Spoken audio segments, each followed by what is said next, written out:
क्या कर रही हो बुचिया? क्या करतनी? हाँ? रोवा कोची के मतलब है बताइए? हर सुंदर चीज से हमको मतलब है कि ये सुंदर लगी है छुछुंदर लगी रोवा क्या मतलब है? अच्छी सुंदर लग रही है। ठीक है बोल देनी ना रोवा लेके जा ना हम आम ना खाए। लो सठिया कहा गलवन पंडित जी? अरे कच्चा आम बस सठियाल नहीं की शादी के बाद खा लिया कच्चा ना आम। ना हम ना खाई रोवा लेके जाई। अच्छा तो यहाँ क्या करता रे? रोवा लोखत में क्या हम क्या करतनी? जानता रो तू बड़ा सुंदर लगा था। दिमाग घसकल बका पंडित जी रो? हमार दिमाग अस्थिर बा। ड्रेस बड़ा सुंदर लगा था बुचिया। लागी ना 2000 के हर ड्रेस। कहाँ से खरीद ले रहो? पटना से। अच्छा दुपट्टो बहुत बढ़िया बा है ना? हाँ हाँ सब लोग आदमी कहेला कि हमारा दुपट्टा अच्छा बा। एकदम हीरोइन लागत तारो बुचिया तू। ना? हाँ सही बोल नहीं रहुआ हम हीरोइन लागत। हाँ एकदम हीरोइन लागत तारो। हे बुचिया हीरोइन बनबो? अरे हमरा के हीरोइन बनाई? काहे नु इतना सुंदर ड्रेस बा इतना सुंदर लागत तारो काहे ना हीरोइन बनाए? हमरा मन करता हीरोइन बने के लेकिन कोई ना बना पाए। हम बनवा दे बुचिया। हाँ एक से प्रोड्यूसर डायरेक्टर हमर जजमान बा। हाँ लेकिन हमरा डांस में ना करे आवेला। डांस करे खातिर हम सिखाए रहुआ? हाँ तब तो ठीक बा। हाँ। चली ठीक बा। अरे ये का करतन पंडित? अरे सुन नु हीरोइन रहेला तो हीरोइन कैसे चलेला? कंधा पे हाथ के ना चलेला? ना ये सब नहीं के अच्छा नहीं के लगत। काहे नहीं के अच्छा लगा था? हीरोइन बनबू तो ये सब करे के पड़े। ये बुचिया मान लो हम हीरो तू हीरोइन तो रिहर्सल नु करे के बा।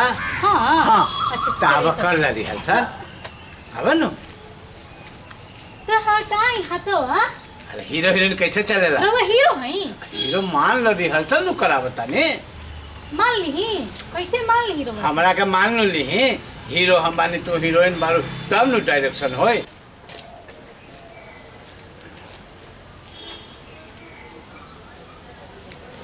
क्या करता पंडित जी बा? ये पूरा कान्हा पे हाथ रखत छेड़ता अकेले लड़की देख के।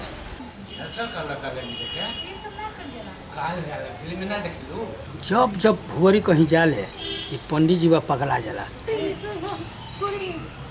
अरे हीरोइन के सब काम तो था। क्या करता पंडित जी?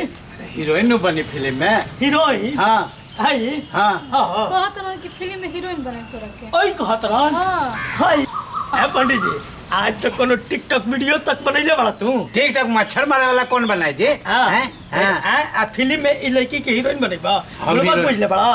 बुढ़बा केकरा पूछे के जरूरत बा? हैं ए लड़किया के काहे ला बुढ़बा पूछो?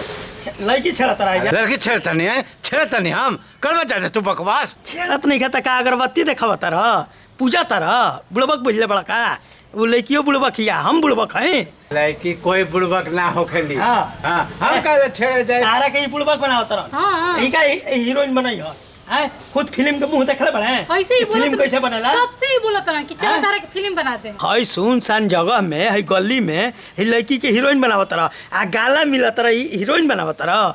हीरो भइल बड़ा आए धर्मेंद्र या अमिताभ बच्चन कौन हीरो हवा?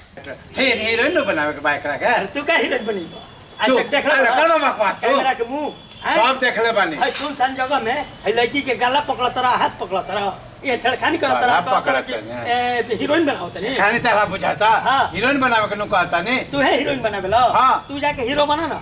अरे हैं हीरोइन बनावत नहीं मुंह हम देख तो हीरो बनले बानी बोला। अब कैसे बोलत तू रहन कि एकदम चल पूरे तारा के टोला हीरोइन बाना। कबे ले छेड़त रह हाँ। अरे ई छेड़बे करेला हैं इनकर हम जानत नहीं कय गो लड़की के छेड़ देला। हनु हां हम ना कौन जानत लड़की के रहन छेड़े बनी रे? अरे बहस मत करा ज्यादा बकवास तू मत करा। हम बकवास ज्यादा थी मत करा तू। हाँ बुलाएंगे। कहता नहीं तो। अरे मनवा। आ जा समझे मनवा। मनवा। अरे जल्दी आओ जल्दी आओ जल्दी आओ जल्दी आओ आज तक पंडित जी के हाई लड़किया के छेड़ा तरह। हे पंडित जी तो बेटी दाखिल है बेटी अरे बेटे दाखिल है। अरे तारा से हम 2-4 साल का बड़ा हो गया आपका। हां देखिए कैसे दो चार साल हाँ अरे बाप पर उम्र के लिहाज कर यहाँ से चल जा बहुत बुरा हो जाए। बड़का क्रिमिनल बारा का तू क्रिमिनल अरे हम तो एक डांस नू सिखावत रहे, एक्टिंग सिखावत रहे, आओ कुछ करत रहे। लड़की छेड़ा तरह कहत रह कि एक्टिंग सिखावत नहीं, डांस सिखावत नहीं। आओ का। बड़का भाई बड़ा तू है ज्ञानी आई सब गुरु। अरे कहू के गुण सिखाला कोई खराब बात है, बोलो तो तू झूठ मूठ के इल्जाम लगावत रहे। तू लोग अपने बड़का लखेड़ा बारा ए पंडित जी, हैं? हम उम्र के लिहाज करता नहीं। हाँ ना तो का कर लेबा? तो चल जा यहाँ से। सुना हमरा ऐसा ऐसा जजमान बानू कि तार खरंजा उरंजा सब कबाड़ दी। है ना? हाँ तू जाएगा कि ना? हाँ तू करवा बकवास ज्यादा। थाना में ले जाके दे दे। क्यों के सिखेला कोई गुनाह बा? जा बकवास मत करो तू लोग। चल, निकल हाँ, यहाँ से। तू निकला। निकलो यहाँ से। तू निकला। जानत है ई पंडित बा लड़की है घर बेचारी की छेड़ा लग गया होइसे धरता। तू क्या करता रे? हम तो बता उनका के मना करता रे, आ तू छेड़ता रे। अरे हम बतावत नहीं कि होइसे छेड़त रहे। तू जा घरे, तू जा घरे। किस है वो से छोटला था ये पड़ला ना पीछे। ना ना ना चल ए उधर उधर का है, उधर का इधर चल। ए दलमोट ले यार के मुंह